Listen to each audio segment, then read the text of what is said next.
Welcome back to the Reality Guys. I'm your host, Billy Blinks, joined as always by my co-host, Brian What's going on, buddy? and Brett. I don't want to ruffle any feathers. Survivor 44, episode 8. Don't get cocky, kid. Nice little shout out to Han Solo here. No, I always want to do that on the Reality Guys. Don't mind Star Wars references. This episode was interesting. We got to see the dynamic with the three groups of the three previous tribes, still honestly kind of having an interesting power dynamic, but mostly the Tika 3 kind of being really the fulcrum of like where the power is going to go and really how this game is going to shift out.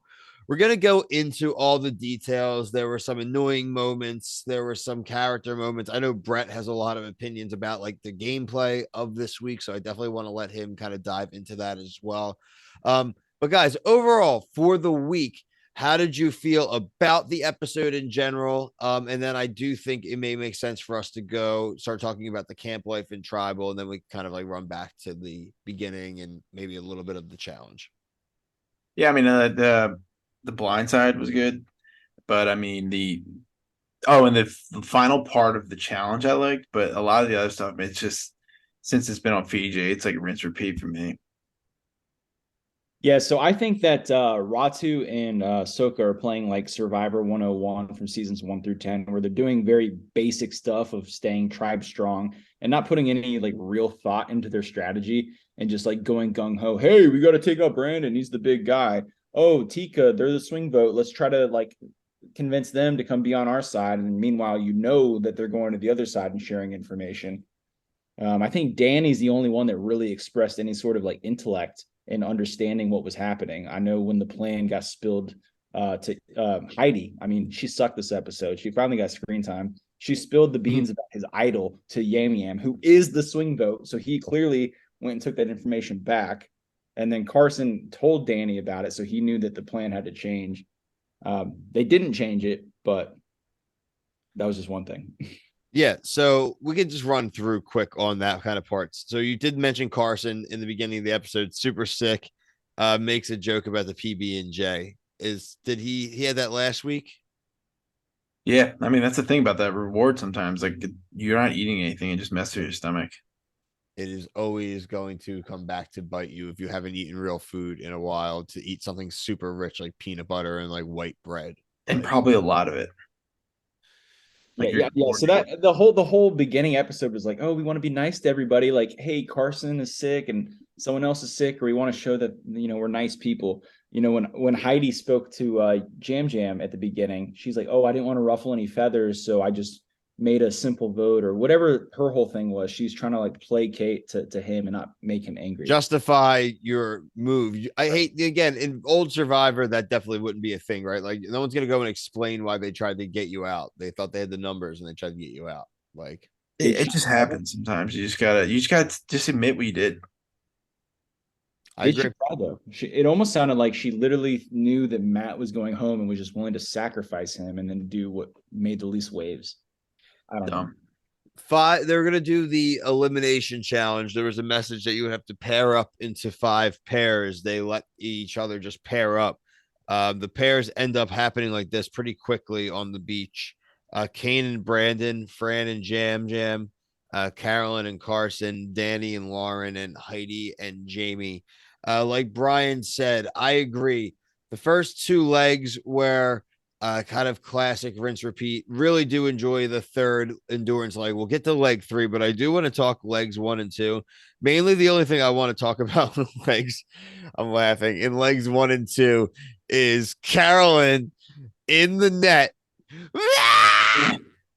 It sounded like literally like a deer caught in like a bear trap or something. Like Yeah. someone please put her And, out of her misery. and I don't know if you're here, but I was telling Brad that Carson's like, you need to grab the rope and twist. Like, how could you hear him? And Jeff's like, keep going, that's what you do on Survivor. No, no, no, no, Jeff. I have that written down too. Jeff's like, what do you doubt yourself about? What is your biggest fear? Who bullied you in high school? What do you kids want to do? Do you believe in God? It's like Jeff is just going in. Like, these people are wrapped in a net, dude. Just let them get out of the net. I'm surprised she actually got out. I thought they were gonna have to cut her out. Me too. I thought she was gonna die. It seemed like she was just screaming like a banshee and Yeah. wasn't actually trying to like get It's actually with her screaming in the nets. Actually, if you could hear what the crabs sound like on Deadliest Catch getting caught, if you could actually speak their line, And we were hearing it from like other players' perspectives because they were filming other people and you would hear her scream in the background. Yeah. God, man. That is 100% true. I'm just Carson glad she got make out. it look like, oh, I don't quit. I got to keep going. I'm going to get in the net, even though like the last team is literally about to put their thing. Yeah, they've already like. You were going to die in that. I'm just so glad that she actually got through. We didn't get this sob BS where it's like keep, and they're all like helping her out. You know, they did that last season. Was Marianne the one that did that? Somebody was in that same situation where they couldn't get out and they like made it a big deal. They're all like, "Oh, you didn't give up." The season 41 with the old lady. Oh, is that what it was? Might have been. Maybe. I mean, there's definitely like you said, Fiji blends together. Something on Fiji, same place. I'm sure that they probably just leave those little stations there. They're just like, okay, day 8, here we go. We're going to this one. Hate it. We're gonna skip the second leg. It was just going up the cargo net across the rope bridge with the plank slide down. I want to go into the third leg, which was the 4 individuals in the wall climb. The 4 that were left. Danny, Lauren, Brandon, and Kane. What were your guys' thoughts on this? You had stages, so you were propped up against the sidewall with your hands. You put your feet on little pegs. Every time interval you'd go down, it would be smaller, smaller legs to stand on. I feel like this would be one that, like Brett, especially like you would be a fan of in general. But like, how did you feel like how this all worked out, the challenge in general? Just like, what your thoughts? I mean, I liked the final challenge. I'm like, oh, this is like an old school Survivor thing, but I immediately knew that Lauren had the advantage because she has small feet and she's a small person. So when they paired up to begin with, I'm like, how did Danny end up with Lauren, his target? Because I was like, he's literally going to help her get to the end of this challenge, and then she's going to get something she has an advantage in and win, and he can no longer take her out, which is exactly what happened. He should have paired up with like Franny if he loves her so much instead of wasting an idol on her. Yeah, you're right. He helped his target get safe and had to burn an idol in the same week. It's tough. Yeah, I mean, I like these are the ones I want to see at the end when it's like a solo game, and this one's not new, but they used to just be that, like it would just be that you did that challenge and none of this other legs. So I hope they do the season 1 where they just are holding onto a pole, like just grabbing it. That I really enjoy that one, and it's like super high, but I liked it. I'm fine with it. So when we get to camp life, this is the stuff that Brett really alluded to, especially. So there is this like Soka versus Ratu kind of thing going on, right? So a Tika and Soka alliance kind of gets proposed. Heidi kind of vocalizes it a lot, like kind of have a lot, like you said, Brett, all of a sudden Heidi gets a lot of screen time here this episode and really is like vocalizing a lot of things. Danny has the idol, like we mentioned. He talks about being willing to play it for Franny. But he wasn't like banking on the fact that Heidi was going to share it with Carson and Jam, and now like everybody knows. And now it's like Danny is rightfully so worried that if people know he's going to play his idol, are people going to swing the votes over to him instead and he's going to be out, which I thought was a big possibility. Did you guys think that was a likely scenario? Yeah, I mean, it could have been if Jam said something, but they didn't show it. So I was hoping that they didn't do this like, hey, by the way, that I did this later after the votes went through. So I'm fine with how it went because I would have been annoyed if it was something that we see later after the act was done. I am so glad that I guess maybe Jam didn't say anything because Danny played the idol for Franny, and that's where all the votes went. So he played it correctly. Yeah. If Heidi's loose lips sunk Danny's ship, I would have been so mad because this is information you don't need to tell everybody. You don't need to tell your swing vote because they're still playing the middle. You keep that to yourself, and then if your swing vote doesn't vote on your side, they're no longer your swing vote. Right. They're your enemy, and you can adjust accordingly. And then, I mean, with the vote, I mean, Danny basically wasted the idol because Carson and Jam, if they had just voted with Soka, he didn't have to use it. So I don't know. Like, I think Carson was trying to burn the idol and placate to Ratu still. So like the purple tribe is definitely still playing the best right now. Mm-hmm. I think it does. It's going to be interesting now to see. I mean, the numbers for all intents and purposes are equaled out, right? We see the 3-3-3, or is this a 6 versus 3 now? Do you see this alliance going into next week? I'm sure it'll break up. Something will happen.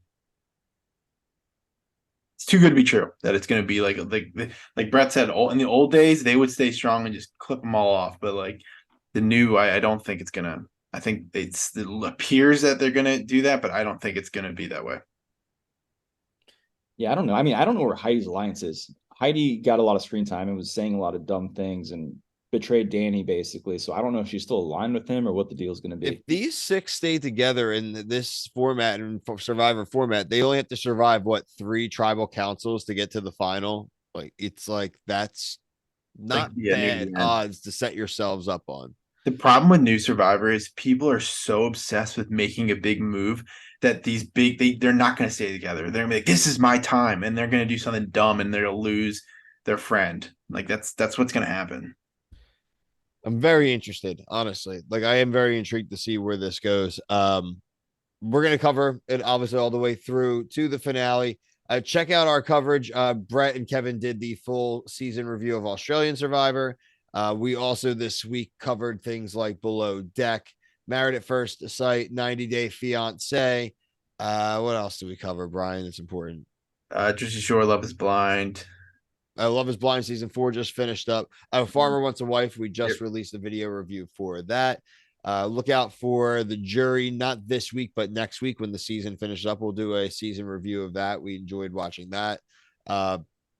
Few other things coming on in the summer. Claim to Fame, The Bachelorette will be back. I'm sure we'll still continue to have Below Deck, like we said, more Bravo shows.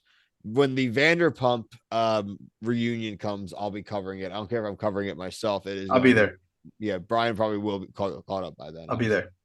But for myself, Brian and Brett, until the next episode, thank you. Peace.